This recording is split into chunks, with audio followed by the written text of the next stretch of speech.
Olá, seja bem-vindo, seja bem-vinda a mais uma aula aqui nos nossos estudos voltados para seu concurso de médico perito federal. Você já me conhece, mas não custa relembrar. Eu sou o professor Guilherme De Luca. Estarei contigo nessa jornada, estarei contigo aí nessa caçada e nós faremos um detalhamento sobre um ponto muito importante que eu diria que é um ponto-chave para a sua preparação. Nós vamos estudar automaticamente a Lei 8.080 de 19 de setembro de 1990. O que fala essa lei? Nós vamos começar uma aula explicativa, artigo por artigo, sobre uma das mais importantes legislações que nós temos aí no tocante ao SUS, ao Sistema Único de Saúde. Então eu vou abordar os principais pontos para você, tudo de forma clara, tudo de forma objetiva, com exemplos práticos, voltados para um concurso de médico perito. O nosso foco sempre vai ser esse, evidentemente. Então, pega seu papel, pega sua caneta aí, para que a gente possa estudar, evidentemente. Essa lei 8.080, só para fazer uma introdução para você, rápida do papel dela, ela regulamenta o SUS, o Sistema Único de Saúde. E ela vai dispor aí, ela vai trazer condições que a gente pode apontar para quê? Para desenvolver promoção. Vou colocar aqui para você. Promoção, proteção e recuperação da saúde no Brasil. Então essa é a ideia que a gente pode centralizar. Então, se você for ver, ela vai estabelecer de uma forma organizada o funcionamento e também as diretrizes que nós temos desse serviço do Sistema Único de Saúde aplicado na legislação brasileira. Então é mais ou menos assim, ela vai tratar de situações como um caso em que o paciente ele precisa de um atendimento médico de urgência, e aí o que acontece? O médico perito federal, se a gente contextualizar com a nossa lei, ele tem que saber quais são os direitos básicos daquele que precisa de um atendimento, já que é uma garantia constitucional, já que é uma norma geral que a gente pode ter, que a gente pode destacar de um ponto central. Então, esse é um elemento muito importante que a gente tem que considerar ao longo do nosso estudo. E para que a gente possa iniciar automaticamente, como eu disse, a nossa aula ela vai ser artigo por artigo. Então, o que eu quero falar para vocês, o que eu quero explicar? Nós vamos visualizar da seguinte forma. Vamos fazer a leitura, porque a sua banca examinadora ela gosta de uma leitura de artigo, mas a gente precisa pensar como isso vai ser cobrado. E para começar, o primeiro artigo ele traz disposições preliminares. O que seria disposições preliminares quando a gente faz um estudo de uma lei? Ele fala que essa lei ela funciona, ela tem abrangência em todo o território nacional, ou seja, ela exerce o seu poder jurisdicional legal em todo o Brasil, ou seja, uma lei da União, razão básica dessa, e as ações e serviços de saúde executadas em caráter permanente ou eventual acontecem por meio dessa lei por pessoa natural ou jurídica de direito público ou privado. Então, o que eu quero falar para vocês? Esse artigo, então, ele fala de uma regulamentação que é válida no Brasil. Ou seja, não importa se a ação ou serviço de saúde está acontecendo no Rio, São Paulo ou Amazonas. Não importa. A lei ela é nacional. A aplicação é nacional para todos os entes federativos. E ela vai falar de ações de saúde, campanha de vacinação, prevenção de doenças. Ou ela vai falar de serviços de saúde também. Veja, ações e serviços de saúde. Caneta para variar não funcionou, mas está tudo bem. Então ele traz para nós esses elementos que eu coloco para os senhores. De qualquer maneira, agora foi, isso aí, gosta assim. Então, o que eu quero falar? Ele vai regulamentar para nós as ações de saúde, quanto também os serviços de saúde. Então, ações, campanhas, vacinação, prevenção, serviços, consulta médica, exame, internação, operação. Essa é a ideia. Ações de saúde, você pode observar que são medidas preventivas e educativas. Exemplo prático: campanha de vacinação contra a dengue, contra a Covid, contra a gripe, serviços de saúde. O paciente que procura o posto de saúde para fazer um raio-x, uma consulta médica. Então, essa seria a grande disposição que a gente pode colocar sobre a abrangência da nossa lei. Se você perceber, então, ela traz um ponto bem interessante para nós observarmos. É por isso que é importante a gente fazer esse estudo artigo por artigo. Já no artigo 2º, ele vai falar para nós o quê? Ele vai falar, nas disposições gerais, um dos pontos importantes da nossa lei.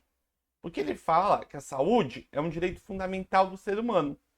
Aqui ele está reafirmando para nós que se trata de um direito e dever do Estado.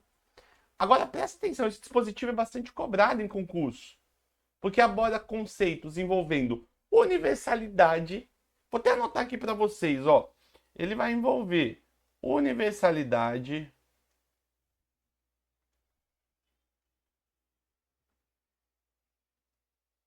ele envolve igualdade e ele vai envolver integralidade.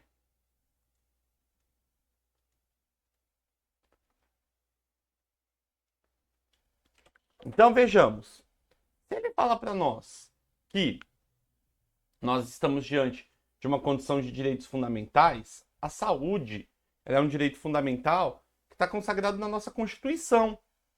Toda pessoa tem direito à saúde, independente da condição social, econômica ou sua localização. Se o presidente Lula quiser usar o SUS, ele pode? Ele pode usar o SUS a hora que ele quiser. Se o Roberto Justus quiser usar o SUS, ele pode? Ele pode. Ah, mas são ricos. Não importa. Todos têm direito à saúde. Eu vou espirrar. Perdão. Aí falei de saúde e espirrei. Quer mais propício que isso? Outra coisa. A saúde é um direito fundamental e ele tem uma exigibilidade. Então, o que isso quer dizer para nós? A gente pode falar que, como a saúde ela tem esse poder, na falta de saúde a gente pode usar do poder judiciário para exigir que o Estado ele cumpra a sua obrigação. Sabe aquelas ações de obrigações de fazer, que as pessoas elas entram, tal? Então, isso pode ser feito tranquilamente. Mas agora olha que interessante. Nesse mesmo artigo que fala da saúde como um direito fundamental, ele fala no seu parágrafo 1º que o Estado ele tem um dever de fazer garantir o direito à saúde. Portanto, ele tem que incluir algumas ações principais. Então, ó, o Estado tem o dever de garantir a saúde na formulação e execução de políticas econômicas e sociais. Políticas econômicas e sociais, o Estado ele tem que criar políticas públicas para reduzir o risco da saúde da população. É isso que ele tem que fazer. Essas políticas não se restringem somente à saúde, mas elas abrangem saneamento básico, educação, saúde, alimentação adequada, moradia digna. Ela vai envolver tudo isso. Outra coisa que ele fala, que visa a redução dos riscos, agravos nos estabelecimentos de condições, assegurando acesso universal e igualitário às ações e aos serviços de promoção, proteção e recuperação. O legislador, ele fala para nós que o Estado tem direito de garantir a todos, eu pensei em uma besteira, vou ficar quieto, que todos tenham acesso ao SUS, independentemente da cor, raça, gênero, condição financeira, localização. Isso é um princípio vinculado ao SUS. Outra coisa, se a gente olhar o artigo 2º que a gente está analisando, ele traz princípios do SUS, que a gente vai falar adiante. Mas só para reforçar, como eu mencionei, quando ele fala de universalidade, o que ele está falando para nós, pessoal? Acesso à saúde é para todos. Quando ele fala de equidade, ele diz o seguinte: todo mundo tem acesso à saúde, mas aqueles que mais precisam terão prioridade. E a integralidade, ele diz que o atendimento da saúde ele tem que ser completo, abrangendo inclusive prevenção, tratamento e reabilitação, tá? Essa é mais uma das ideias que eu coloco para você. Esse artigo é fundamental para a gente entender essa natureza do direito à saúde no Brasil. Ele estabelece saúde como um direito fundamental. E mais do que isso, né? Ele tem um dever de garantir por meio de políticas públicas. Ele reforça a ideia de universalidade, equidade, integralidade para nós. Ele é bem importante. Outra coisa que também é importante nós destacarmos aí é o quê?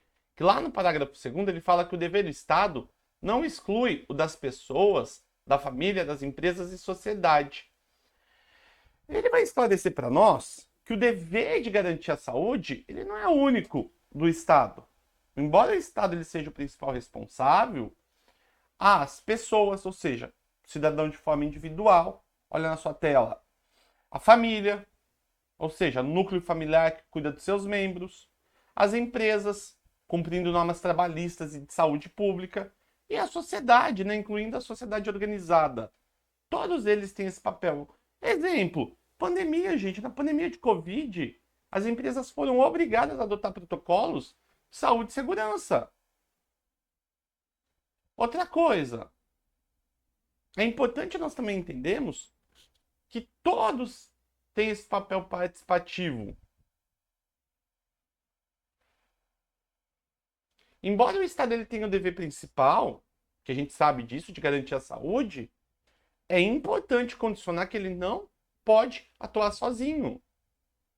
O parágrafo 2º evidencia essa natureza solidária do sistema de saúde.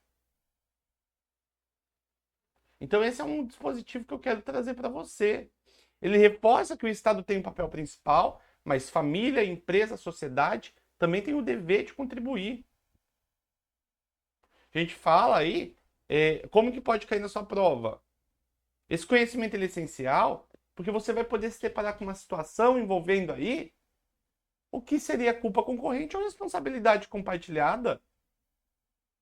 Por exemplo, em acidente de trabalho, a gente precisa ver se o trabalhador ele cumpria a legislação trabalhista, usava IPI, ou a empresa forneceu as condições adequadas de segurança e proteção, ou não. Tudo isso tem que ser analisado, tudo isso tem que ser condicionado de uma forma geral. Razão pela qual é tão importante a gente estudar esses dispostos. Um outro elemento que eu gostaria de falar com vocês é o artigo 3º da nossa lei. O artigo 3º, ele fala que os níveis de saúde expressam a organização social e econômica do país.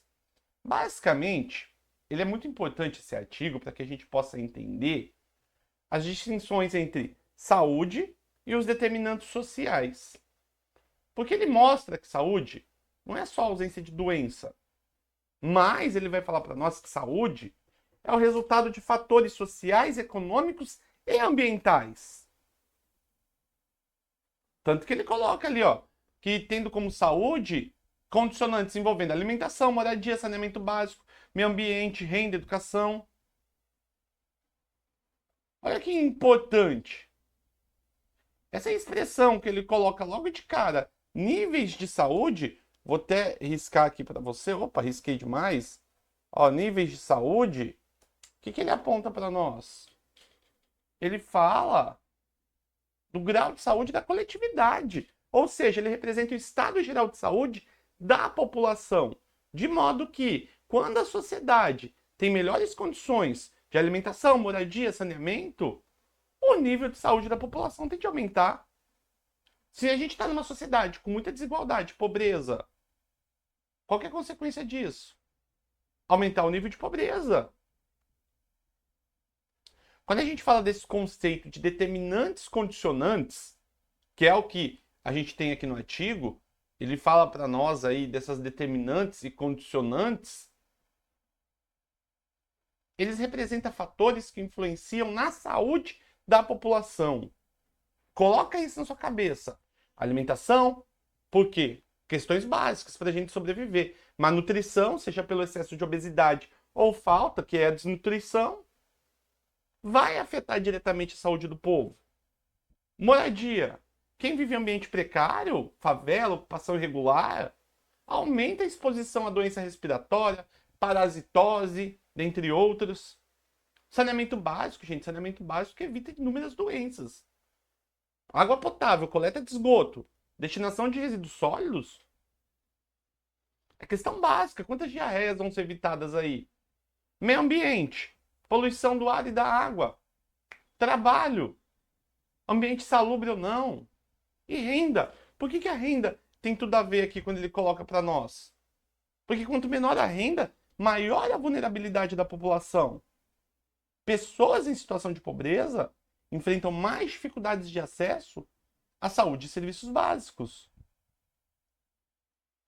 Como que a educação ajuda, professor?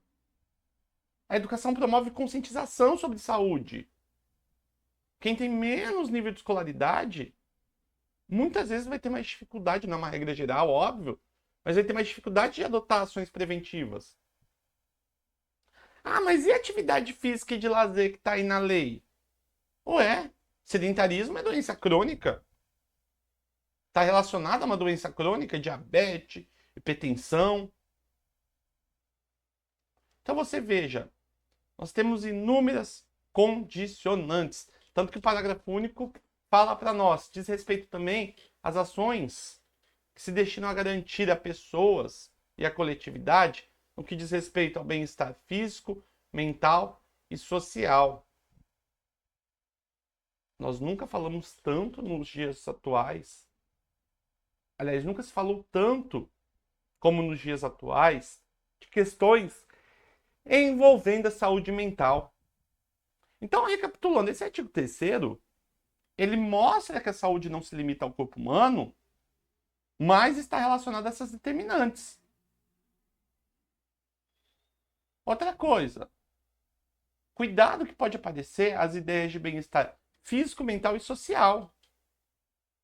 Essa é a grande visão que a gente precisa destacar ao longo do nosso estudo também. Bom, tá vendo que é coisa dessa, né? A gente não tá passando nada despercebido.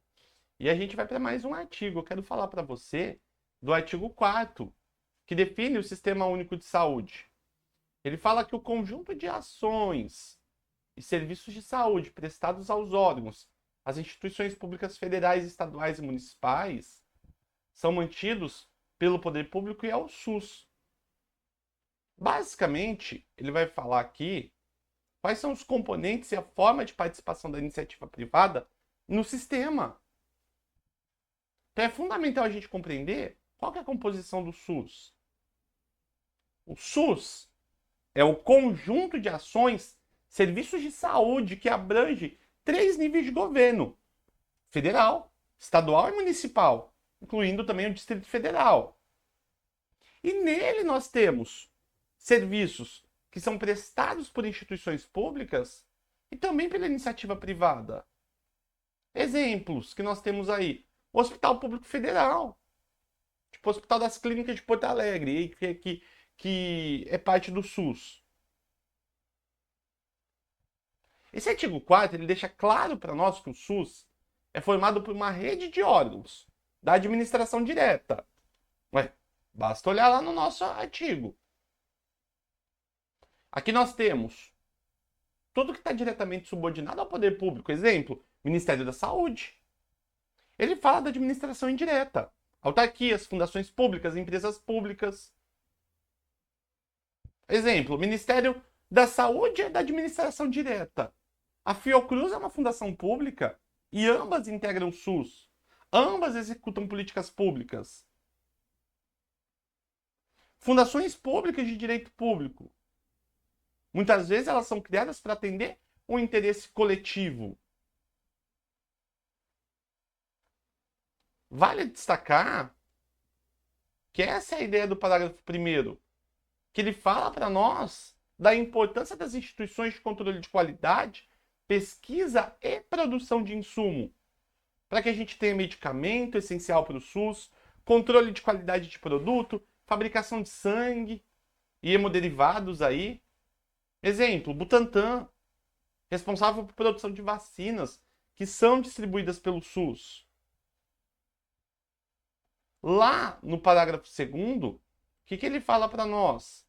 Ele fala da participação do setor privado no SUS, mas de forma complementar. Ó, a iniciativa privada participa do SUS em caráter complementar. Isso significa que o setor privado não substitui o SUS, mas apoia quando o SUS não tiver recurso suficiente. Então a iniciativa privada ela pode atuar quando não houver uma capacidade pública suficiente aí para que seja atendido toda a população, todo o Estado. Ou quando a necessidade aí de uma situação de serviços especializados. Então, essa é a ideia que eu coloco para vocês. Bom, vamos dar uma pausinha. Espero que você tenha gostado dessa explicação. Voltamos aí num clique de mouse.